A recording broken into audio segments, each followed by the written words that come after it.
to come up? We've got a full house of panelists today.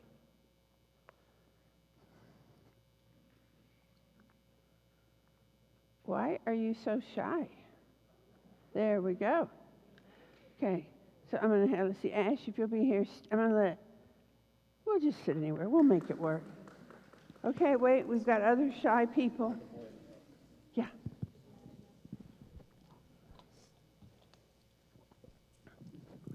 Here we go.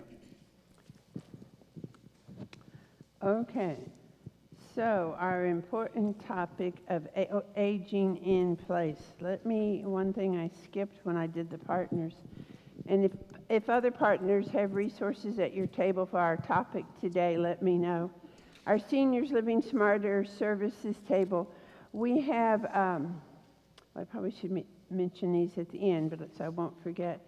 There's some resources there about caregivers, classes that are coming up. Some of you have taken classes through AGE and through Caregiver U, one about the Savvy Caregiver, one about tools, are you caring for an adult, a couple classes that will be coming up soon, information at Seniors Living Smarter Services table, and I have some other just tips about aging in place. So you can pick those up at our table. Okay, let's get started with our panel.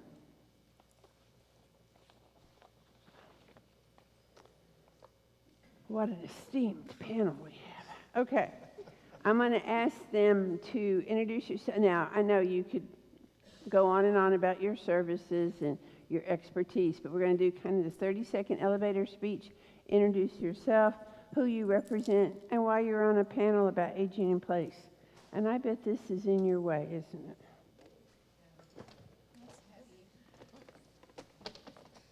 Thank you, Evan. Yeah. Does that help? Jill, can you see our panel? We may have some neck straining going on, but we're just going to leave it here. Yeah, it's okay. Yeah, I think we can see it. Okay. Well, we should be fine. We'll make it work. We'll make it. Okay, here we go. So I'm going to ask you to introduce yourself. We'll just start here and go around. Okay. Good morning, everybody. I'm Dr. Best. I also go by Ash. So yes, if you hear Ash, that's me. A little bit about me. I've been a clinician for around 14 to 15 years. I'm a doctor of PT, and I have my master's in exercise physiology. During my journey, I have helped people to stay independent at home, helping them meet their goals.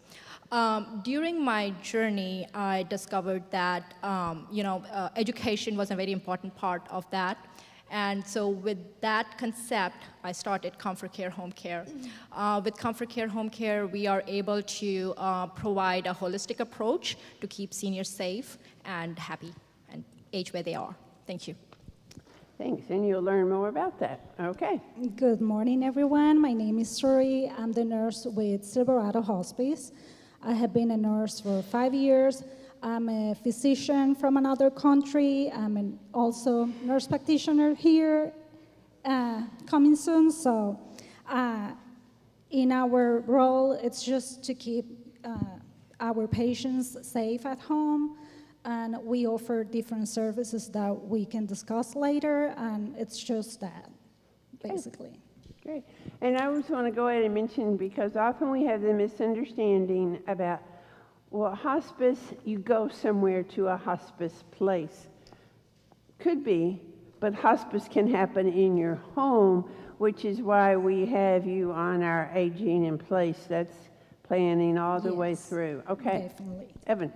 Hey there, guys. My name is Evan Ransom. I'm the owner of Golden Home Management. We are an aging in place business focused on the place rather than the care like everyone else up here. We focus on your home.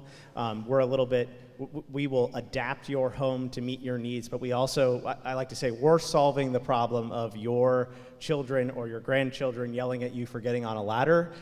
So that is our whole business model, is we take on all of the ongoing maintenance for your home, and we adapt it to make sure that it's meeting your needs as mobility changes. Okay, and we'll hear more about that. Stacy. Hi, I'm Stacy Scarborough with Visiting Angels Georgetown. I'm the Director of Operations. I've been with Visiting Angels for over 12 years and in the home care industry. We are locally owned and operated here in Georgetown over the last 15 years, providing home care services, which is non-medical caregiver services. Hi, my name is Gina Bergen. I'm the branch director with Inhabit Home Health here in Georgetown. I've been with the company going on almost 10 years. Prior to that, I worked at Seton, Maine, downtown Austin. I did Med-Surg and IMC, but home health has my heart. We provide skilled services in the home, whether it's nursing, PT, OT, ST, and our goal is to keep people in the home as long as they possibly can, and we give that option if you have surgery or you have an illness that has an exacerbation, that we can come out and help take care of you temporarily, sometimes long-term, until you're able to be on your own again. So I want to make, one of the things I challenge you to pay attention to, I guess, is we often have confusion about home care and home health.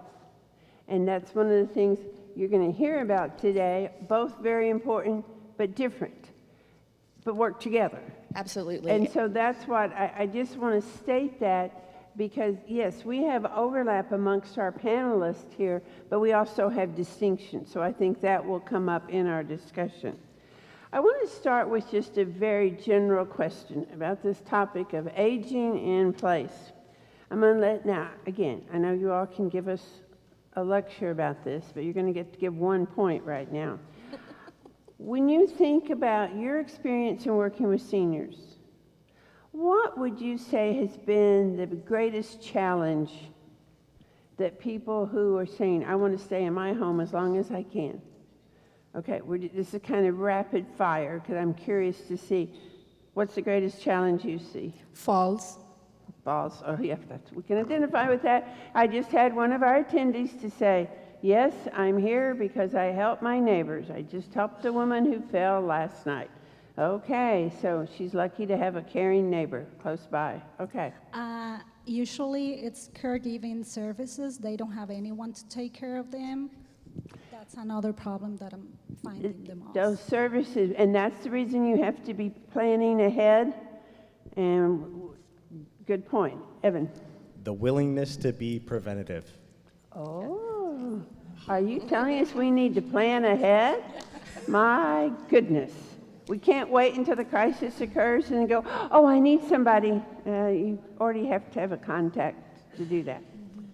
Stacey. Yeah, I was going to say the willingness to accept the help and the resources that it would take to stay at home, not being too stubborn about it, right? But also the financial aspect of, I'm going to age at place, but how am I going to financially do it? And you stole my financial answer, because that's what we run into a lot. We have the stubborn patients who aren't accepting of their maybe decline in ability, because ours is like, if we leave them there, are they safe to make it overnight if the house were to catch on fire or something? So we have those ones that are like willing to take that chance, and they don't have the finances to necessarily get the caregivers to take care of them and all of that. So how do we plan? Did you hear the subtle comment for those of you who, I can do it myself? I don't need help. There may be a time when you do need help. Well, my husband or wife will take care of me. Fine. They may need help doing that, and we're going to find out about that today too. Okay, so now we've talked very general terms. I'm going to kind of reverse for just a minute. And I'm going to, let's see, I'm going to come sort of this way, but let's start with Stacey and then come to Ash for home care. Stacey, you're up. What is it? Yeah, tell us more about it. And then we're going to get Ash to add to it, because there are always different approaches. Yeah, so home care is a broad term for, caregivers at home. They can come to you wherever you're at, but of course for aging in place, there are home care agencies, so a licensed agency through the state providing caregivers, but you can also have home care through private entities that aren't through an agency, a licensed agency. So home cares provide a pool of caregivers who have been vetted, who are trained, to come to you to provide care in the home. Typically, it's assistance with activities of daily living. So your bathing, dressing, grooming, transfers, so helping with mobility, safety assistance, how to get from point A to point B safely without a fall. But they do help with household chores as well, like light cleaning, laundry, cooking and meal preparation. And then there's a transportation component typically as well. So driving you to doctor's appointments, running errands, going to the grocery store. So a lot of those categories are either transportation related, household chores, or personal care. Those are kind of your three buckets that home care is typically going to cover. Okay?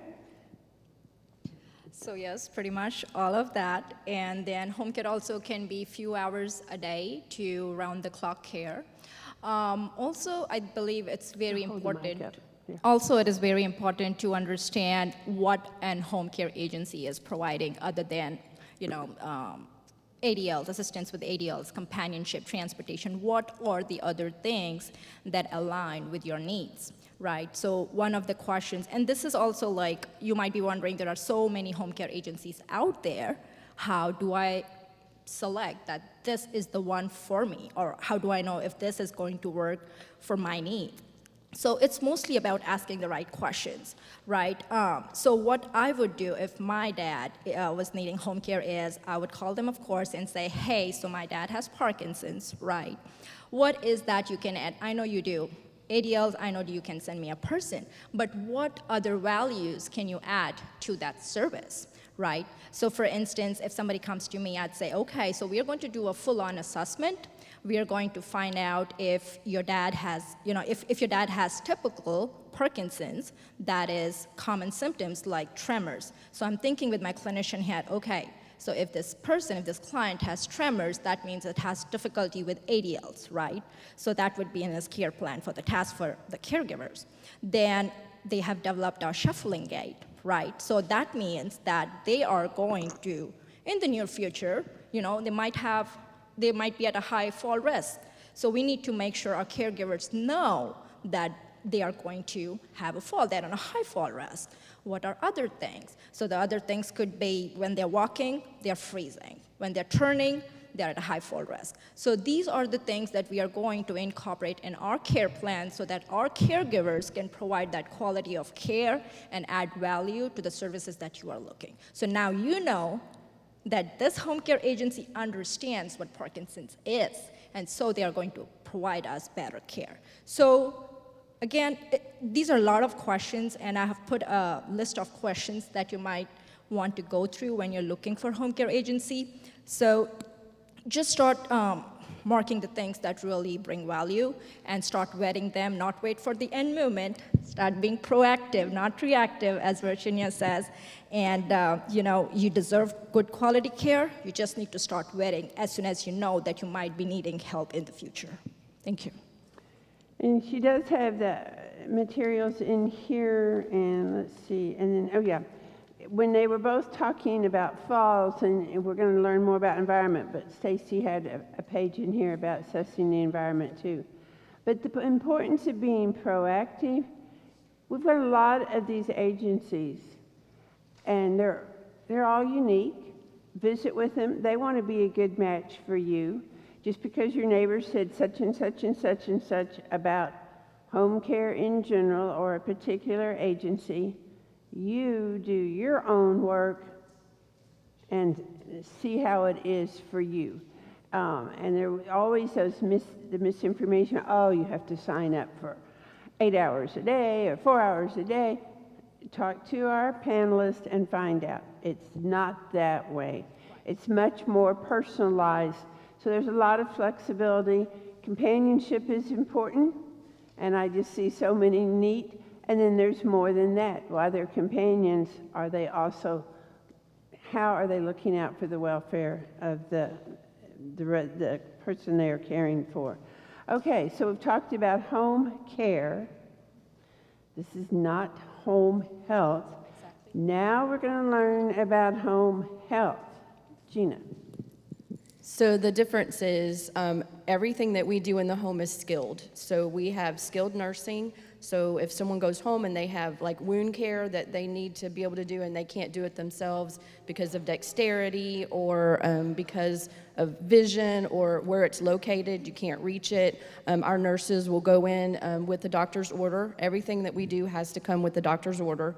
And we'll do the wound care for you. People who have catheters, we change those out monthly.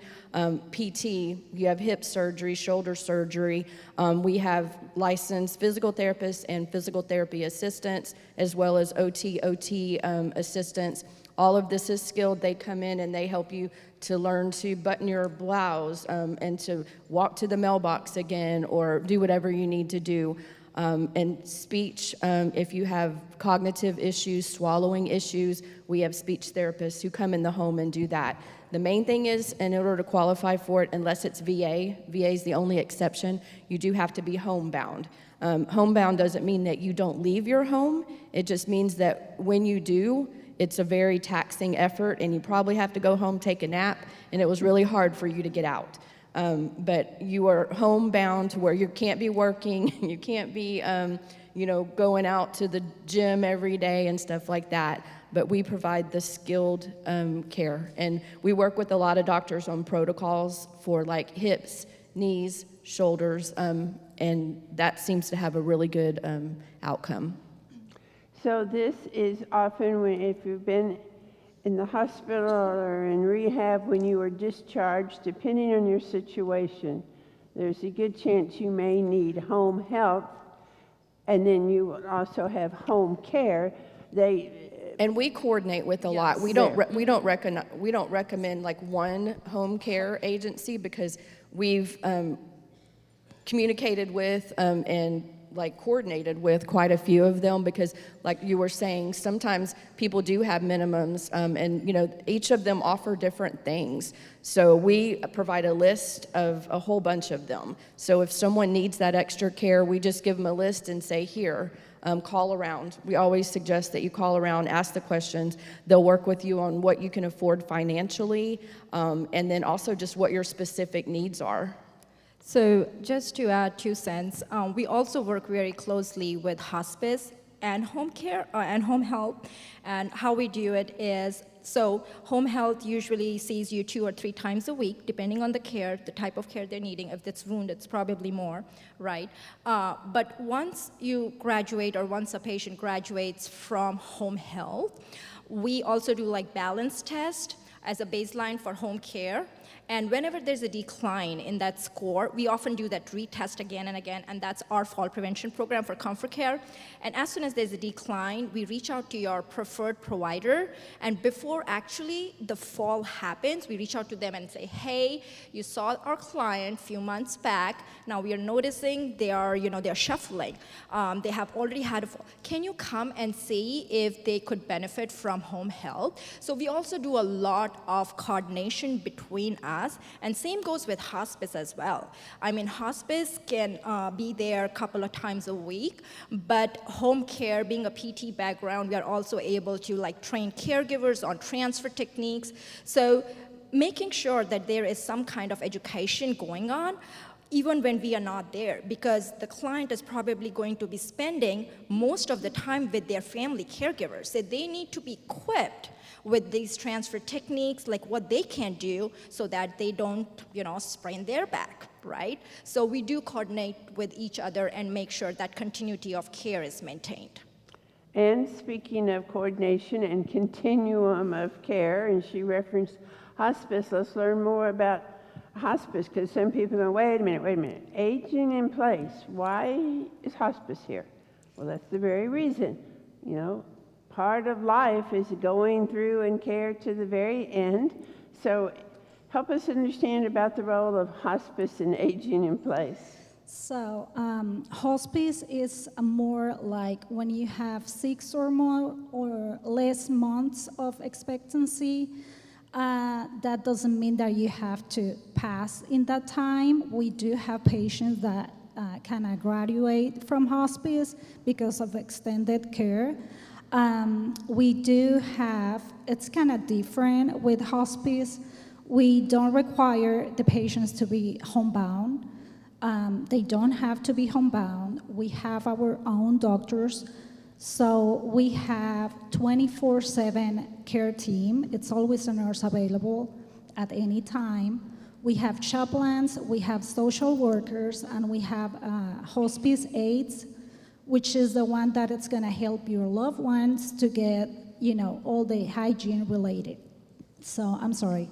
So we do provide all the incontinence care in the house, whatever they need, diapers, chucks, whatever they need. And also we do provide all the DME equipments. That's wheelchair, hospital beds, whatever your patients needs or your loved ones needs, we will provide that. We become like the 911 call, so anything you need, you just call us, because our goal is to keep the patients home and safe, and you don't have to be going to the hospital for that, because we have our doctors that kind of oversees everything. If we think, for example, that you're having a urinary tract infection, we treat it. We don't need even an exam to do that. So it is kind of different. If you want to come on board and you still want to try physical therapies, for example, we can kind of coordinate with home health, and we can get a physical therapist a few visits for you, or if your caregiver needs the training, we can do that too. Let me see, it is kind of a lot. And I do have some of the brochures in there with some good information that you can take home and kind of read it. But basically, it's kind of the background, how it's working with hospice. So one of the, I think, often misunderstandings for many people Yes. is for hospice, oh my goodness, they're dying in 2 weeks, or at least in 6 weeks. No, you don't have to be dying to be in hospice. Okay. But you do, there are the qualifications. You have like when, I'm gonna be just going over this. If you have a patient or your loved ones have more visits to the hospital, more frequent falls, more problems swallowing food, more changing in conditions. They were not incontinent before, and now they can. Mobility issues, they cannot walk, or they can walk but they are just unsteady. So we can do a lot of qualifications, and also we do have cognition. We have a lot of patients that having dementia, and Alzheimer's, so we have a lot of patients with those issues that they can walk, they can talk, it's just the dementia is just getting worse, and they are having behaviors like more anxiety, depression, panic attacks, all of that. So you don't have to be dying in order to qualify for hospice. It's just that the disease is just progressing a little more. And at this time, you're just not available for, not able to do a lot of things that you used to do before. I think we've all become a little bit more aware of it's not, it can take, it can be a longer process. Yes. I mean, when we think, I think it was February a year ago, when former President Carter was, going into hospice. Well, it's been quite a while, and, so that I think has helped people see it's not just you're dying in 2 or 6 weeks or whatever. We'll learn more about Can I share an example real quick? Okay. Of people? So one of our clients was, Oh, my God. one of the client was, he was in hospice. He was having frequent falls, right? And he had diagnoses that qualify for hospice. So after a lot of discussion, the family said, okay, let's do hospice because we are having so many falls, and it's what Dad wants. And we're like, okay. So he started hospice, and you won't believe, in 2 weeks, so they significantly reduced some medications, and once they started weaning off those medications, there were no falls. Yep. Right? So he bounced back in few weeks, right? So hospice is like, I have seen people foot and back, so hospice necessarily does not mean this is going to happen, but sometimes it just means it's a plan B in case plan A does not work, if that makes sense. And in your packet today from Silverado, they do have a nice just description down there about home health, palliative care, and hospice. And we may have questions more at the end about some of that, but this was a nice, just brief clarification about those services. And I didn't mention a while ago when Gina mentioned about how they recommend services, but not particular services necessarily.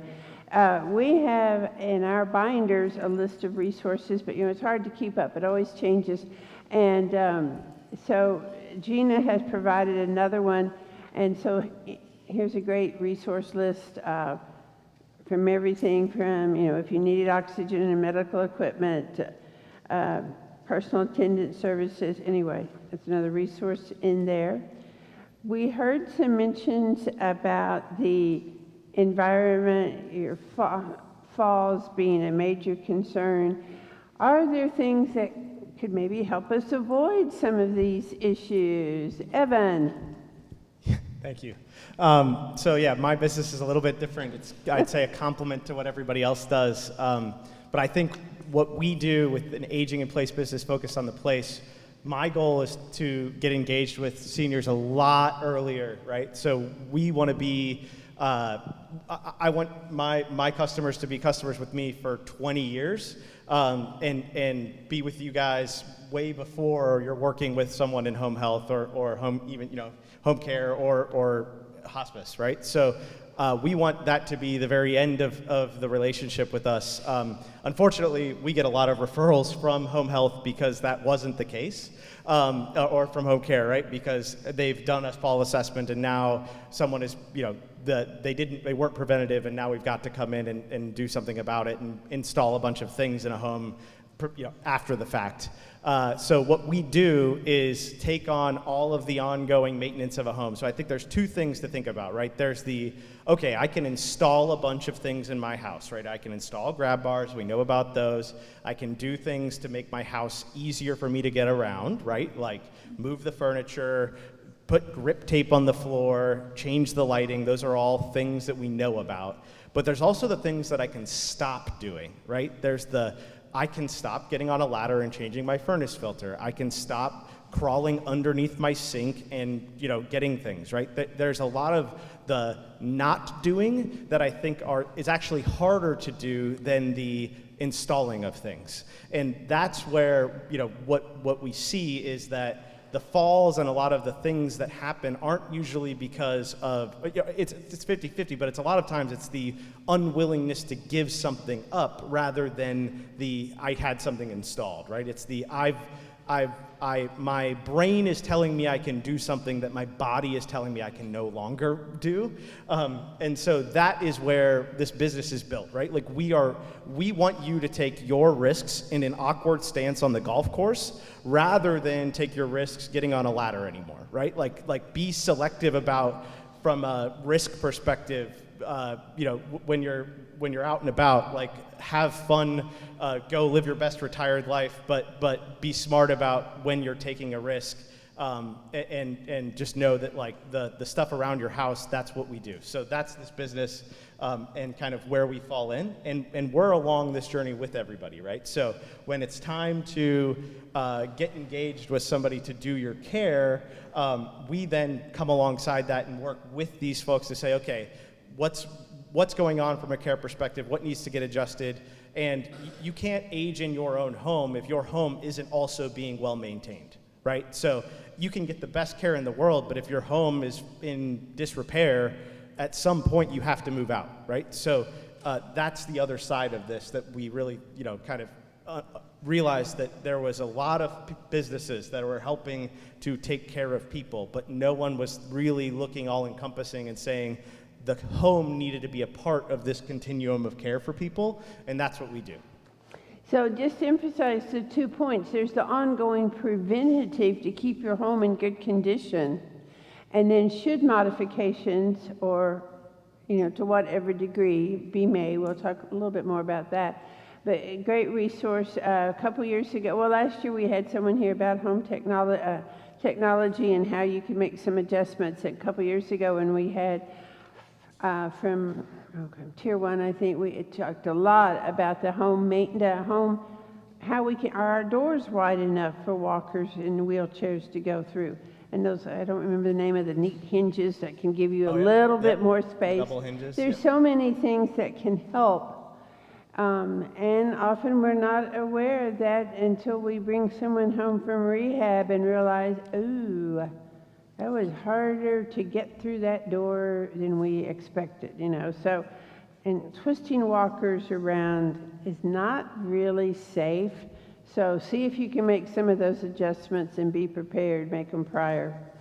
Okay, so now one of the concerns we often have, I will admit, this is one of my big things, is aging in place is great.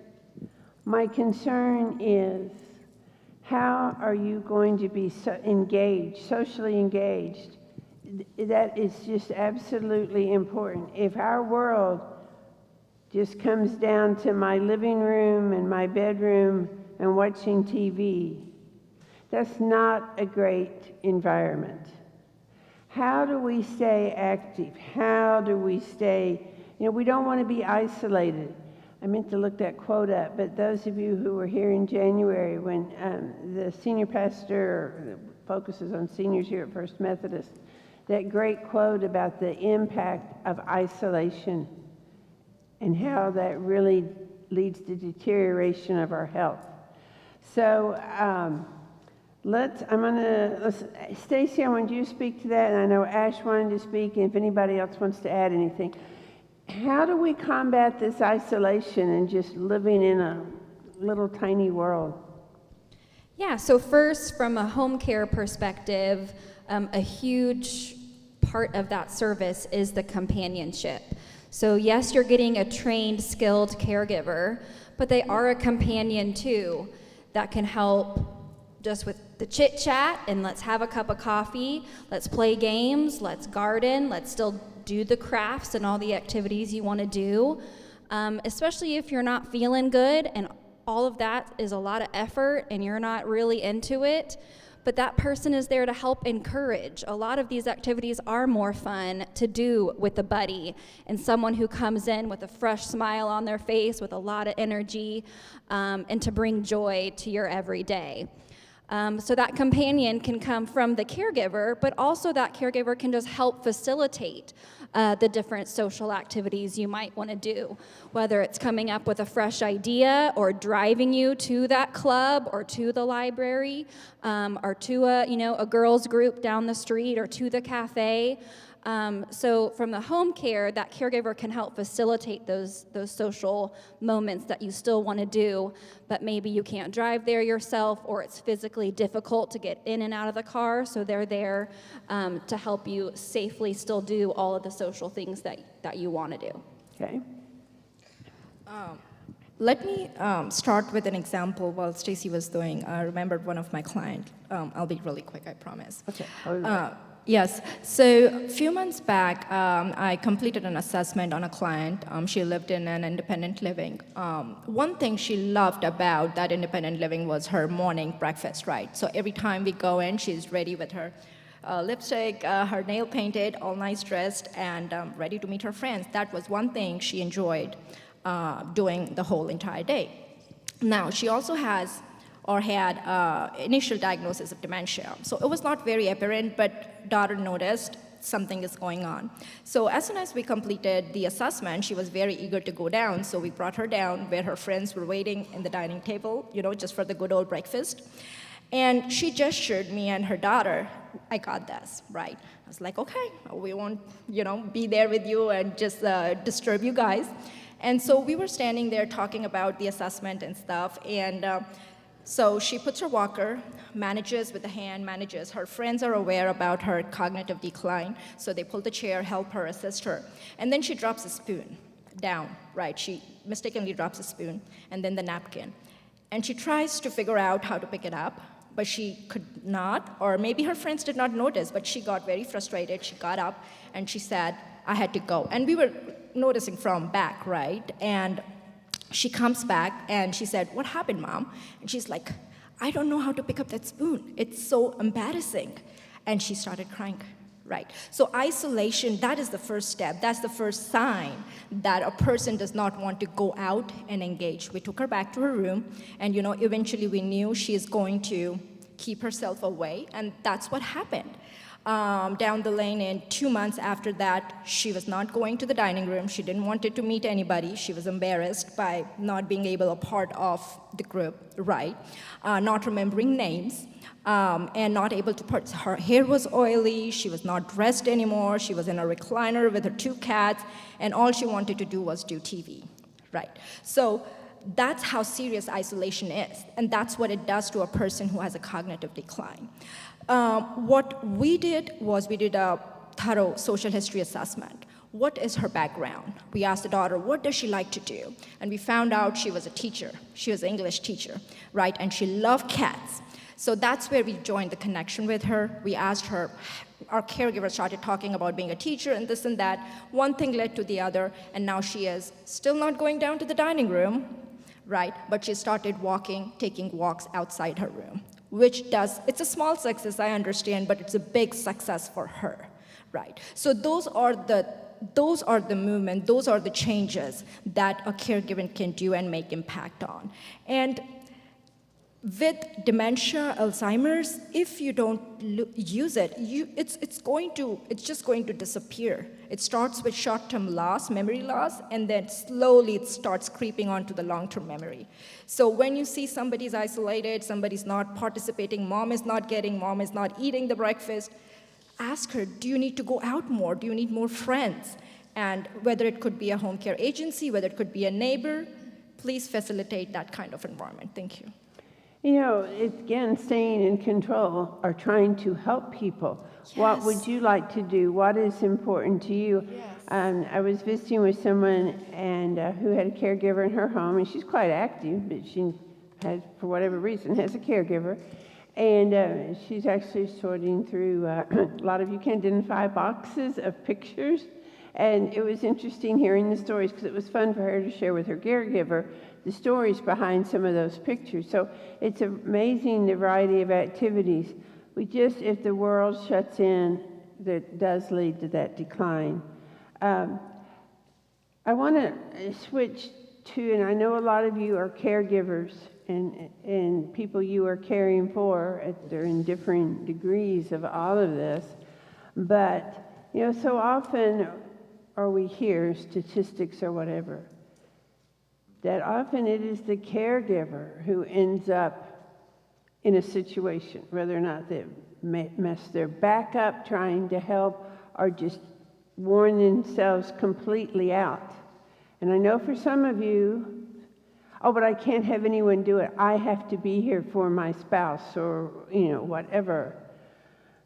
But if you so overdo it that you're not there, that's not going to...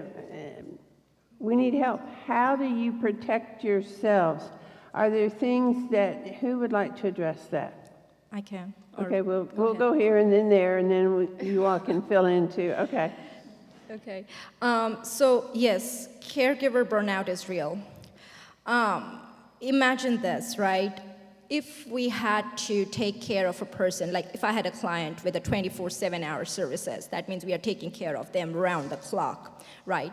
I need at least 5, if not 6 caregivers per week to take care of that client, to provide that good quality of care, right? I cannot overexert her, I can't overburn her. She won't be able to do if she does anything over 40 hours. So think about a person who is taking care of a person, of a spouse, a neighbor, a friend, uncle, aunt, whoever that is, for years and years and years, right? And kudos and hats off to them, but at some point, their mental health and their physical health is going to let them know, well, this is it. This is all I can do, right? So caregiver burnout is real. If you are not taking out time to prioritize yourself, take care of your health, you won't be able to take care of your loved ones. If there is nothing in the cup to pour, if you don't have anything in you, you can't pour an empty cup, right?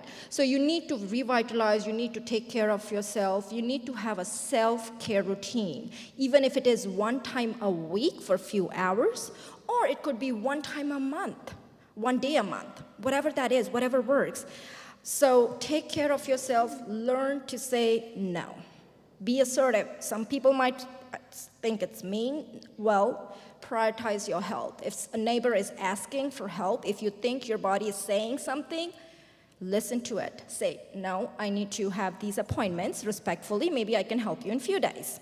So be assertive, let them know, and maybe give them options, right? And that point about, it may seem mean, but I know I'm working with a woman when I was her realtor. Her husband was in memory care, and she was very faithful about spending her afternoons there. But one afternoon a week was her afternoon off. There you go. Whether or not it be to go to the spa or run errands or play bridge. But, and you know, in this case, of course, it was hard for her husband. He's calling, but you know, we can't just always give. Stacy, you wanted to add some more to that? Yeah, I'd say what we see a lot by the time families are coming to a home care agency and I'm walking in the door for that face-to-face consultation is I am often greeted with a giant hug and tears and a whole family meeting with sons and daughters all involved of, please help us. We need help. And they've waited so long to ask for help. You know, the spouse, the daughter, the full-time family caretaker is exhausted. They're overwhelmed. They haven't slept. They're forced now to make the majority of the household decisions. So they're having that decision fatigue as well, and they don't know how to ask for help. Most of us aren't used to asking for help. We don't want to. We can do it all ourselves. It's not a matter of can you do it yourself, but should you be doing it all yourself. Try to identify who is your support system. Is it your neighbor? Is it some dear friends? Is it family? Are they far away? So if you don't need it now, who is your support circle that maybe you just need to vent to? Maybe you don't need a caregiver or to go to the spa or to get your nails done, but maybe it's just, who is my friend that's a good listener? Where are the support groups in my area that are specific to maybe what I'm going through? So just to kind of think through what you have access to, and don't skip out on your own doctor's appointments. We see this so often, that your loved one is going through a medical crisis, and that is very important. It does take over your time, and you're pushing off over and over and over again your own appointments. How can we come up with a solution to still get you there? Is it asking a friend to come over to sit with your loved one? Is it a caregiver? Even if you just need that caregiver once or twice to get you through that situation. You're not signing up for a service forever. It can be a very short-term, couple-time thing so that you can get to that appointment that you've been waiting to get to for 6 months and you can't reschedule it. Or that caregiver drive you to that appointment. You take your loved one and you're not ready to be separated from your loved one because of what they're going through. Well, let's all go together. Evan wanted to add something. Just very briefly, they're 100% right, but also know we've come a long ways with technology and with assistance in the home. Don't be afraid of it, right? Like there's a lot that can be enabled in your home to help. And so ask for the help to say, could my life be easier with assistance? Like, could I change things in my home to help make my life easier? Because there is a million things out there now that can, help. I won't even scratch the surface by starting to talk about them, but there's a ton out there. So on top of, yes, take the breaks, look at your surroundings and just start to scratch your head and say, wouldn't it be nice if? And even if you hadn't even considered something, usually it's out there. So ask the experts to say, hey, could you take a look at this and maybe there's something here that could be helpful. And a lot of that is to protect yourself. Exactly. Yeah. And speaking of all of that, I mentioned it very briefly earlier, But Caregiver U through Age of Texas, Age of Central Texas, on my table we have sheets out there. There are 2 classes coming up, Powerful Tools for Caregivers. It's a 6 sessions to empower family caregivers to take better care of themselves and effectively use tools to help the challenges of daily caregiving. And the other one is Savvy Caregiver, 6 sessions to dive into the impacts, and this one focuses more on dementia care. So I have flyers back there for that. Okay, let's see. I want to have one more question before I open it up. And I know we're kind of focusing on home care here, so we don't mean to slight anybody else, but your areas, people may want to visit more with you at your tables. I want to talk briefly about, remaining in my home, great. Is there a time when perhaps it's appropriate to make a change? I know Rio was reminding me when we had the Fellow Finance Tier 1, they had done all the home modifications for his mother to stay in her place as long as possible. They had all kinds of support in place. But it reaches a point where it's more effective to live in a different environment. What are some signs to look for? Yeah, let's just leave it like that. I'll let you start right here. And then, okay. Well, let Gina start. Okay. I know from a home health standpoint, when we run into that, it's to where they're having multiple falls, not just once every 6 months. It's where they're falling multiple times a day. We'll have clinicians walk in, find them on the floor. They've been there all night, stuff like that. It's to where we will check their medications and we'll notice that they haven't taken their medicine in a month.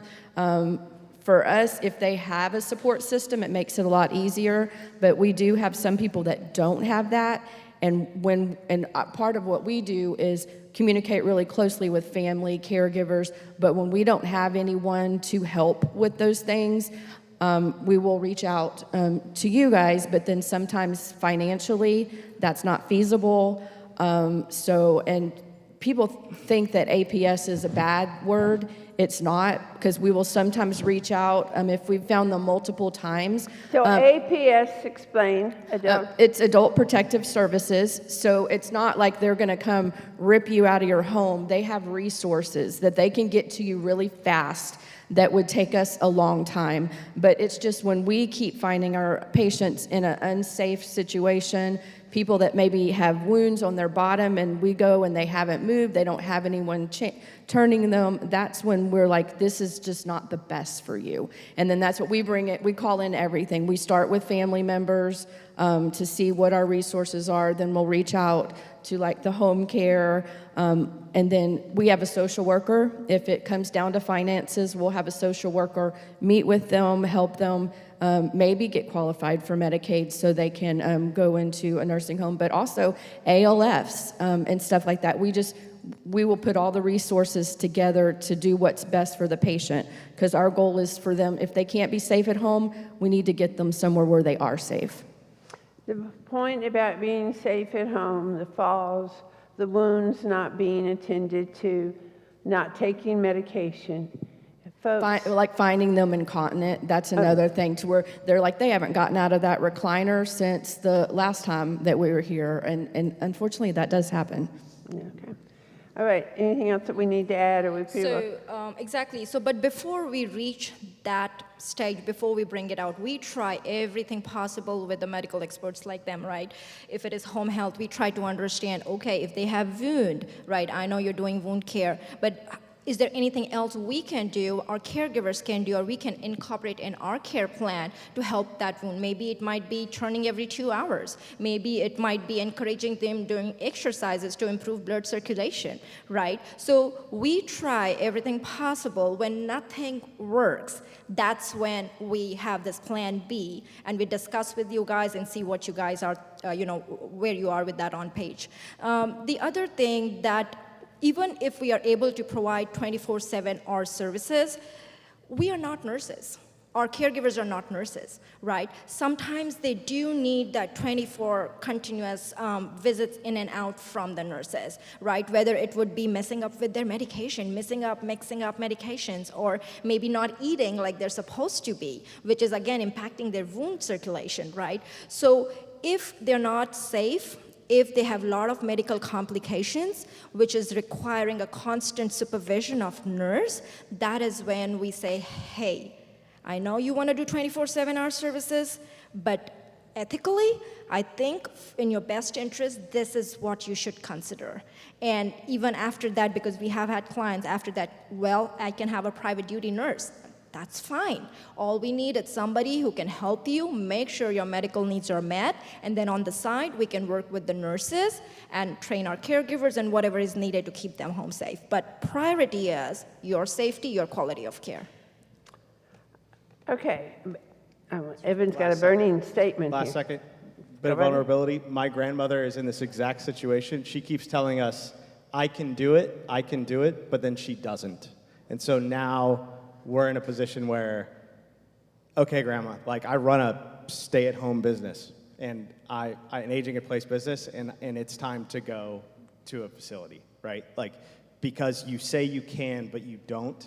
That's the conversation, right? It's having a really tough conversation where you believe in your head you can, but your body is saying that you can't. That's where we're at. So that's really the time. And one thing too, a great example, Evan, I was thinking about with caregivers, when, that whole thing of how do we give people the choice, and we could do this or we could do that, but that we can do a whole discussion about a great book that I know on talking with senior or the elders, whatever it's called, but that importance of a choice, kind of like with a 2-year-old. Do you want a full glass of milk or a half glass of milk? Okay, so when we see life cycle, we're coming back to a lot of that with some of our older people, and because we want to remain in control. And how do we, so which place do you want to go? But we don't have time for all that, except we do want to say, Susan, you need to be aware of perhaps assisted living, memory care communities that if you were to need this, you might want to go to. Or downsizing. What's that? Or downsizing. Maybe they're not able to take care of a big house, Right. but maybe they can downsize and still be able to pay for the services, afford the services, and take care of their needs. So. Okay. All right. Is it okay if Stacy, one last word, or? I was just going to kind of wrap it up with the barriers that I see. So being with Visiting Angels for over 10 years, 12 years, when we get clients that say, I just can't stay at home anymore, it's either financially, I need 24/7 care, and I can't afford the 24/7 care that's going to be required to stay at home, but also it's you have to have a willing party to manage everything. Yes, I have the care, I can afford the care, I accept the care, but who's that person that if you are so sick that you can't manage it all, manage the home, manage a home care agency, manage the doctor's appointments, making the decisions on is it time for hospice care, home health care? There has to be, if it can't be you, if you don't have that person in your life, maybe you identify them, but are they willing to be that person too? They have to accept that role. Is it a spouse? Is it a daughter? If you don't have that person that can take on that responsibility and help make those difficult decisions, it becomes very hard to then stay at home where you're still responsible to manage everything. And that's important to being prepared. We've had, over the years, different care management. There are different words for that, but having identified and have that relationship. Josie had to leave early today, but Josie Zamora with Care Partners to Caregivers, they have a program where they become, in essence, the care managers for, in her case, it's memory care. But we have other contacts with people. If, my family will take care of me. May or may not. They may not have the resources and the connections and so on. Okay, I'm going to go ahead and open it up for questions from the floor. Let's see our mic run. Okay, Blake for Thrive is going to be we need to give up 2 mics. Okay. Biz, tell me your husband's name again. Ash. Amaya. Okay, there we go. With Comfort Care Home Care there. All right. If you have questions, now if it's going to be specific about my situation, talk to the people at their tables. If it's general questions, here's your opportunity right here. All right. I have so many questions, I don't know where to start. But this lady on to the right there, my right, how do you get involved in a participant's life? I mean, who refers you? A doctor? Because I need to find out. Okay, in order to get home health started, it is an order from a doctor. We also get referrals from like hospitals, rehabs, but it has to come with an order and what disciplines. Do you want nursing, PT, OT, ST? And then we have to have like a history and physical of like diagnoses and what's going on. And then the order should be specific, like you want home health for wound care or for PT due to multiple falls, stuff like that. But the most important part is the order from the actual, either your PCP doctor or from a facility.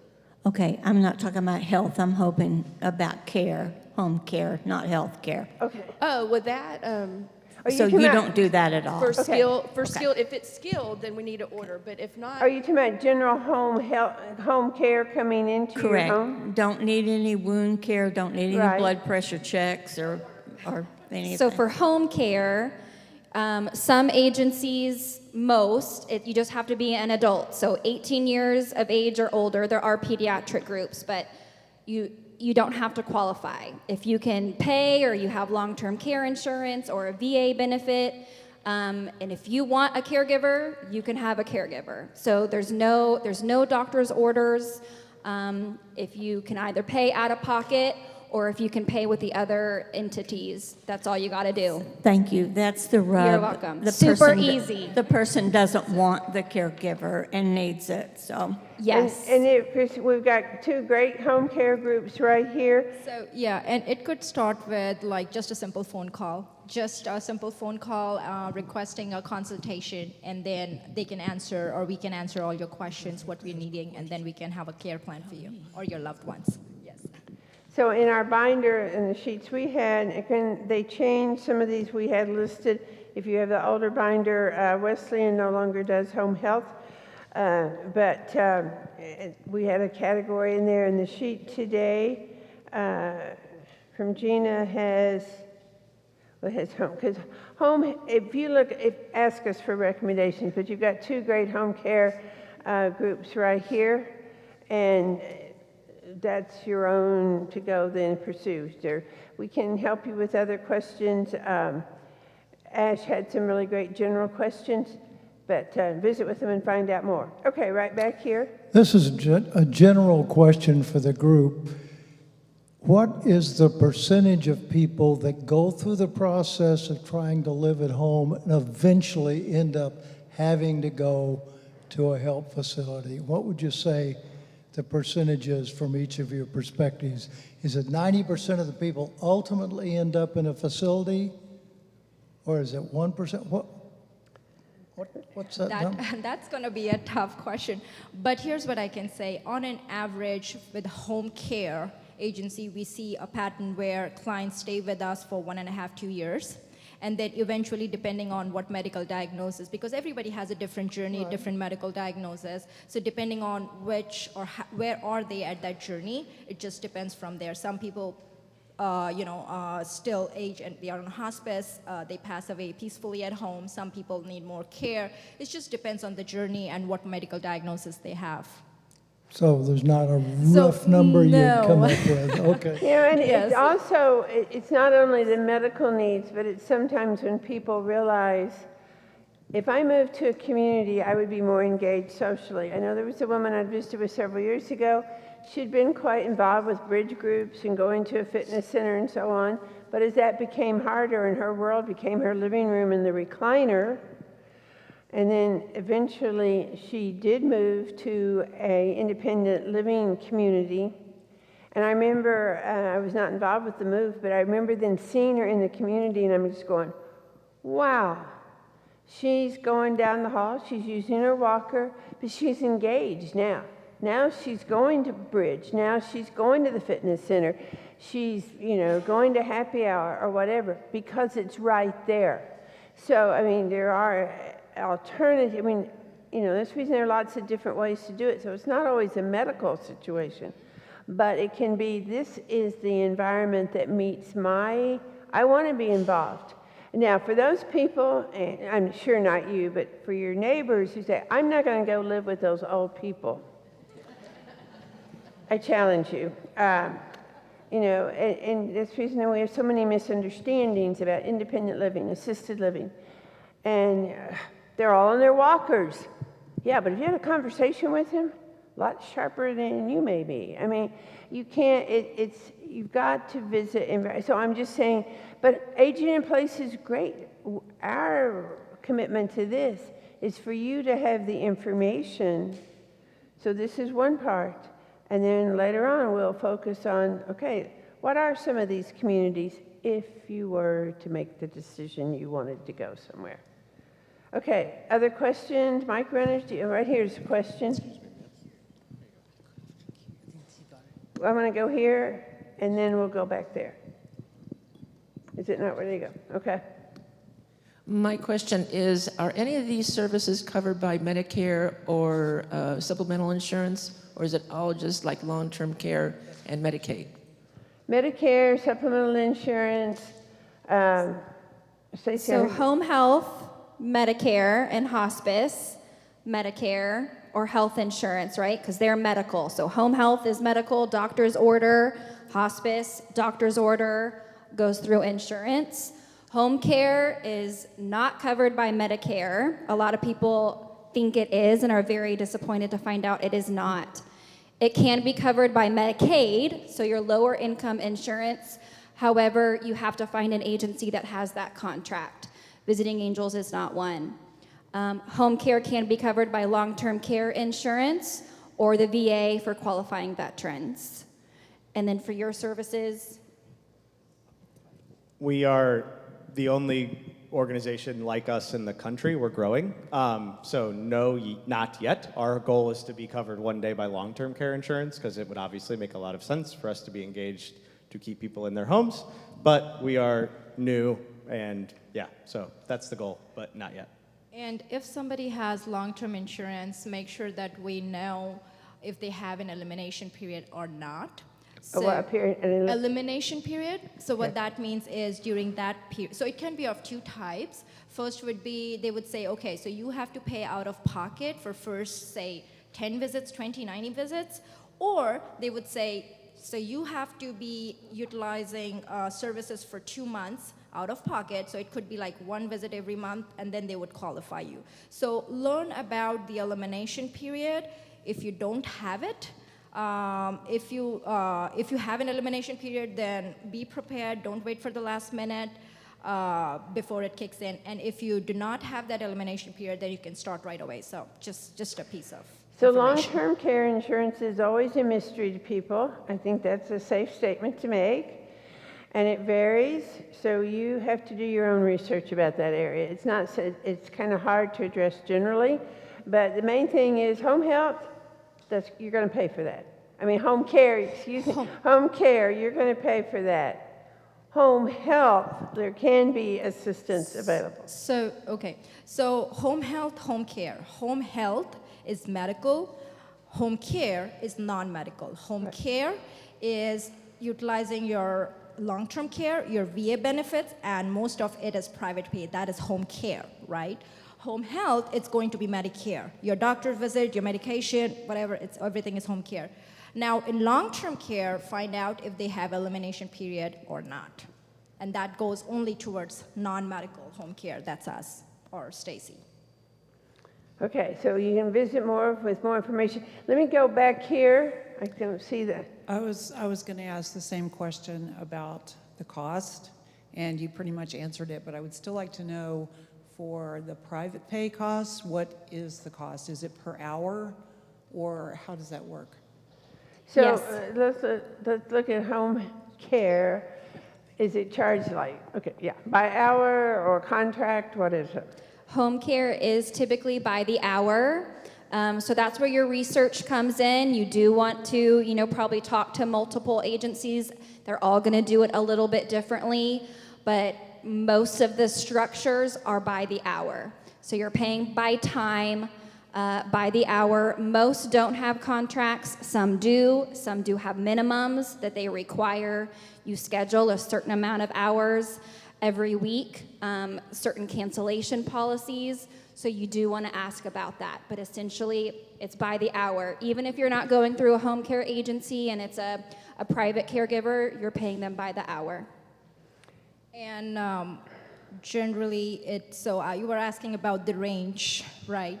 So it just depends on what value they are adding. So it could start from upper 20s to upper 30s, depending on what are they adding, what are they providing. For instance, if they have a clinical oversight, of course, it's going to be a little bit on a higher side, and so forth. So there are a couple of things. Again, go through the list that is in your folder, and start seeing or checking out what is that is important to you, and understand the value they are adding to your care.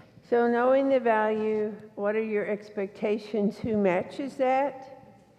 And then knowing that most everyone, it's an hourly rate, it's going to vary. You need to visit with different groups and find out. Okay, we had another mic over here.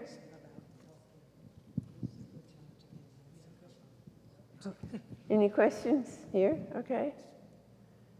Right up here, is a question. Is there a way into which home care and home medical can be used for the same person?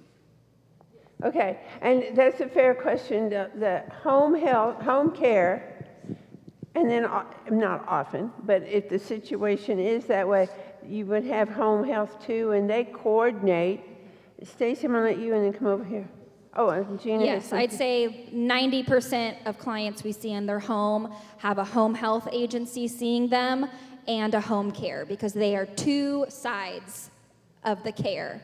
So we work really closely together. We're going to coordinate care, because physical therapy, speech therapy, and occupational therapy, they're coming in for 30 minutes to an hour at a time max, 2 to 3 days a week. So who's there for all the other time?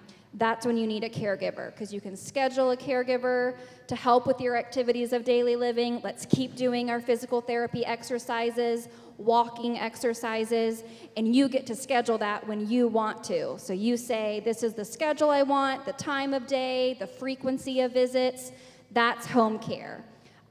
Whenever you're going through home health, Medicare dictates when they come out, how often they can come out, and what type of services they can provide.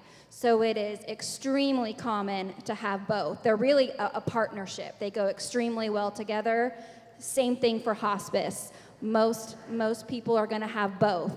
Your medical care in the home, hospice comes in and out, right? Hospice is not, oh, now I get 24/7 nursing care in the home. Hospice is going to come in to provide a specific task, and then you need the caregiver to fill in when hospice can't be there. And for home health, when we do have like physical therapy out there and we have their services, it's ideal for us, because our therapist will teach them like a home exercise program, and then they can work with the caregivers who are there on a regular basis so that they can remind them, encourage them to actually do that home exercise program when our therapists are not in the home. So it's a lot of times that we work really closely with the non-skilled caregivers. So we see a collaboration because there are two different areas being served. So that's the important part. Do we have another question? Right up here, Catherine. Thank you. This is for Evan. Are you able to access the DMEs needed in the home? Yeah, we install all the DME for people. That's kind of Install what? Durable medical equipment, DMEs. Durable medical equipment, Yeah, thank you. that's one of our primary things is installing all of that. Yep. Okay, all right.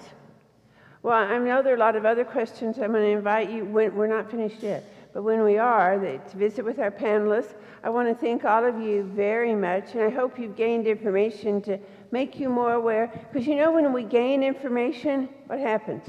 We then have more questions. So we're going to have a chance to follow up with these people. I'm going to let you all go ahead and go to your tables after we give you a round of applause. Thank you.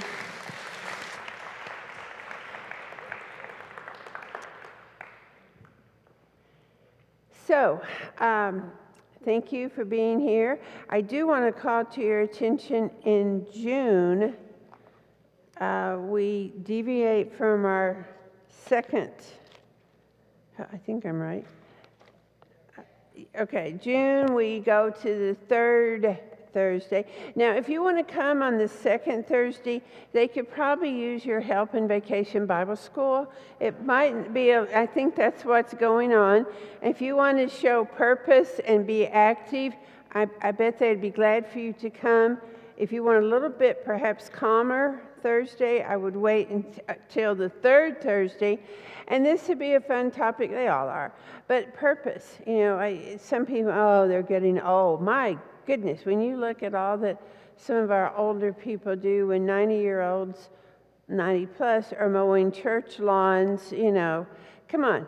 We've got active people with purpose. I'm not looking at anybody. And we want to celebrate. We're going to have a way to celebrate what you do, and then hopefully have some other inspiring stories, and it'll be a little bit different approach, but it's to be really uplifting for you and how important it is to have purpose and the legacy we're leaving. So I think, have we covered everything, Brielle?